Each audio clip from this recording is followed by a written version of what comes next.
नमस्ते। फाइनल्ली हामी चाहिँ सिन्जेमा ताप्लेजुङ एउटा एकदमै सुन्दर ठाउँमा आइपुगेको छौँ।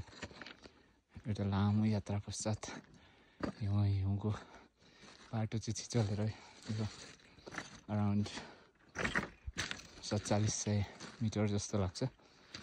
पोखरीको छेउछेउको भाग चाहिँ पुरै जमेर आइस भएको छ। बिचमा चाहिँ पानी देखिँदैछौँ। हिँड्दाखेरि जति गाह्रो महसुस भएको थियो जब यहाँ पोखरीमा आइपुग्यौँ, यहाँको पानी पियौँ, त्यसपछि चाहिँ एकदम आनन्द, सबै थकानहरू चाहिँ हराएको जस्तो महसुस भएको छ। चारैतिर हिमालहरू, हिउँको बिचमा यो स्वयं भगवान शिवजीले नै आएर चाहिँ रचना गरेको जस्तो देखिन्छ। एकदमै रमाइलो, एउटा लामो समयदेखि को सपना चाहिँ पुरा भएको छ। ताप्लेजुङ आएदेखि सिन्जीमा पोखरी कहिले पुग्ने होला भनेर मनमा एकदम यसको चाहिँ प्यास रहिरहेको अवस्थामा फाइनल्ली आज त्यो प्यास चाहिँ मेटियो।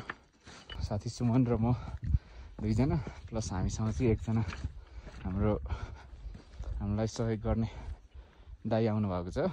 दाइ चाहिँ यतै कहाँबाट हो अरे महुवा होइन, महुवाबाट हिजो राति चाहिँ हामी महुवामा बस्यौँ।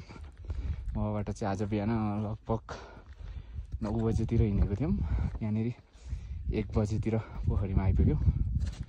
त्यहाँबाट अहिले चाहिँ यहाँको यो सुन्दरता अवलोकन गरिरहेको छौँ। आज मौसमले पनि एकदमै राम्रो साथ दिएको छ। फेरि हिजो हामी हिँड्न सुरु गरेदेखि नै हिजो चाहिँ हाम्रो यात्रा चाहिँ पलाङचुङ गोलाबाट महुवासम्मको रह्यो। दिनैभरि घाम लागेर एकदम सफा मौसम थियो। आज पनि वेदर चाहिँ एकदम क्लियर छ। यहाँ माथि तालमा आउँदैसम्म कतै हामीले कुहिरोहरू बादलले गर्दा अप्ठ्यारो भएको अवस्था चाहिँ झेल्नु परेन।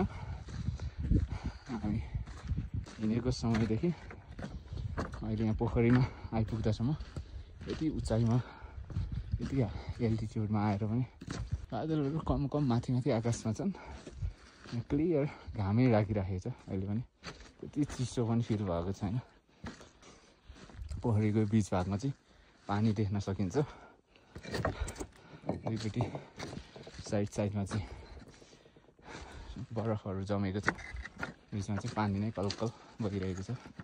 यो सुन्दर यो कञ्चन पोखरीको पानीलाई छुन पाउँदा, यो कञ्चन पानीमा मुख धुन पाउँदा, पिउन पाउँदा एकदम स्वर्गको कुनै टुक्रामा आएर चाहिँ सवर गरेको जस्तो फिल हुँदो रहेछ। म चाहिँ सबै प्रियजनहरूलाई चाहिँ मौका मिलेसम्म एकपटक यो सुदूरपूर्वमा रहेको ताप्लेजुङ जिल्लाको पनि माथि तिब्बततिरको बोर्डरतिर रहेको यो सुन्दर पोखरीमा चाहिँ मौका मिलेसम्म एकपटक पाइला राख्ने प्रयास गर्नुहोला भन्न चाहन्छु। हिमालको काखमा रहेको सुन्दर पोखरी। अब यो चारैतिर घुम्न त नभ्याउने रहेछ, ठुलो रहेछ पोखरी। यति नै देखाएँ है त मैले अहिले।